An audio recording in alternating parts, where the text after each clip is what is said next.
Are you thinking about buying your first home? I have a 10-step process so that you can successfully buy your first home. I'm Jerry Esparza, and I'm here to provide you with tips on how to buy your first home. Step 1 is meeting with a local real estate agent, someone that knows your market. Meet with the real estate agent first and have a consultation. Step 2 is getting organized. You are going to have to apply for a mortgage, and before you do this, you need to gather up a lot of documentation that the mortgage lender will require from you. For example, the mortgage lender may require tax returns and W-2 forms from the last 2 years, check stubs and bank statements for the last 2 months. Don't wait until they ask to start collecting all these documents. Be proactive. The lender typically wants these electronically. You can download these documents from your tax preparer's website, bank or credit union's website, and your HR department. If you have them on paper, simply scan them. I would recommend saving them to a folder on your computer or your phone. Step 3 is applying for a mortgage. I recommend that you apply with at least 3 lenders. This way you can comparison shop. You can compare mortgage rates and loan amounts.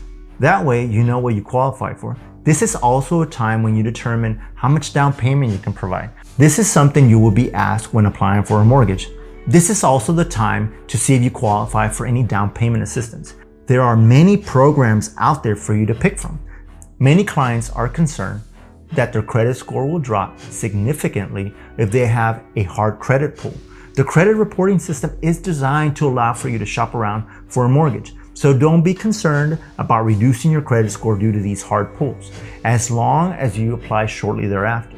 I recommend applying at least within 30 days.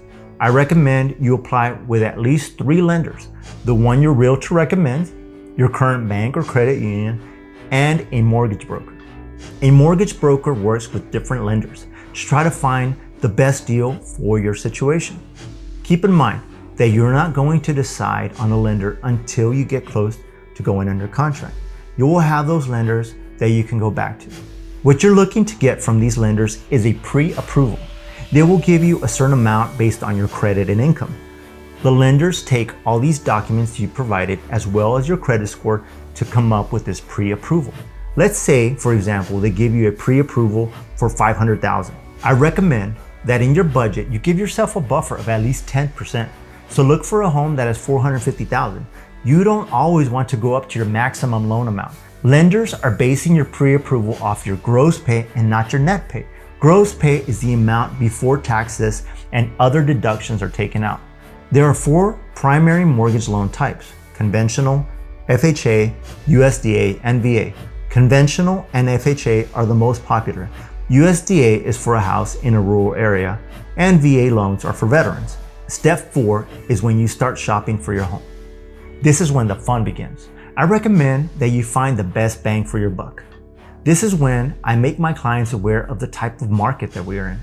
There are different strategies that your agent should recommend when you're in a seller's market versus a buyer's market. Step 5 is the most critical, and in my opinion, the most important. Hit the like button and subscribe to my channel. Step 6 is making the offer. You finally found the house and you're going to make an offer. You're going to submit your contract to the listing agent.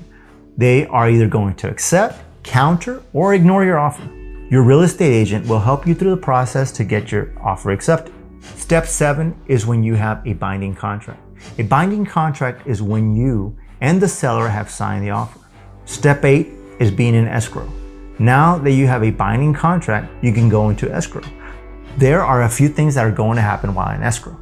There is an option period. This option allows time for you to do your inspection on the house, investigate the neighborhood, research the schools. There's a lot of things that you can be doing during this time to ensure that this is the perfect home for you for many years to come. During this time, you can get out of your contract. The length of this period is detailed in the wording of your contract. This will vary depending on the kind of market you're in.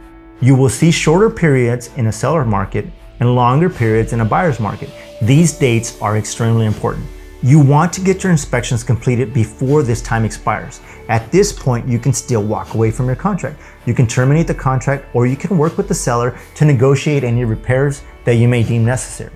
You have one more important thing going on in parallel: your appraisal. This is done to make sure that the house is actually worth what you're going to borrow. It needs to appraise at the amount of your loan. This is because the house is collateral for your loan. This is important to the lender. If at any point after purchasing the home, a situation arises where you can no longer pay and they have to foreclose, the bank wants to know that they can sell your asset without a loss. They need to make sure that the house that they're loaning you the money for is actually worth what you're paying. They'll send out an independent appraiser to determine what the house is worth. Step 9 is underwriting. The lender will send your information to underwriting to make sure you still qualify. They need to confirm your financials. The underwriter needs to see if the applicant truly qualifies for the loan amount. Now, instead of just looking at the pay stubs and the bank statements, they're actually going to look at bank deposits and withdrawals. They're going to look at your credit more closely. They will even pull your credit again. They're going to call your job to make sure you still work there. There are so many things that are going on during this time. Assuming the appraisal was good and you get through underwriting, then you go from pre-approval to clear to close. Step 10 is when you close on your house. Closing generally takes place at a title company. The closing is nothing more than you signing the documents and accepting the loan. You are acknowledging your payment and interest rate. You are also agreeing to the consequences if you don't make your payments. There is a lot of paper signing happening, so make sure you stretch those fingers before entering the building. That's when the title is transferred from the seller of the property to you. In essence, that is what the title company is facilitating: transfer of ownership between the seller and yourself.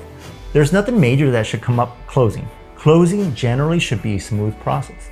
I hope this helps you to get a better understanding of the process.